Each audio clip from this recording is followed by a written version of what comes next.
আল্লাহ নবী সামনে দেখি দাঁড়িয়ে আসসালামু আলাইকুম ইয়া রাসূলুল্লাহ আল্লাহ নবী সালামে জবাব দেন আল্লাহ নবী কে দাঁড়িয়ে ইয়া রাসূলুল্লাহ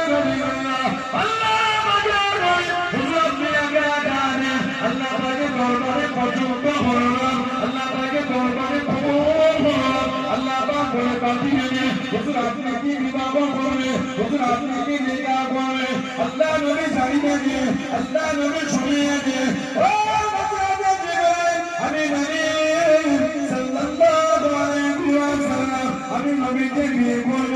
আমি নবী তো কোন মেয়ে দেখি নাই আমি কোন মেয়ে ঠিক করি নাই আমি নবী তাকে বিয়ে করব আমি নবী তো কোন মেয়ে ঠিক করি নাই হযরত জিবরাইল জানিয়ে দিয়ে ইয়া রাসূলুল্লাহ আল্লাহ আল্লাহ পাকের নবী কোথায় যাওয়া লাগবে না কোথায় গেলে বলে না এখানে বসে বলে আপনাকে মেয়ে দেখিয়ে দিয়া আমাদের হযরত আয়েশা সিদ্দিকা রাদিয়াল্লাহু তাআলা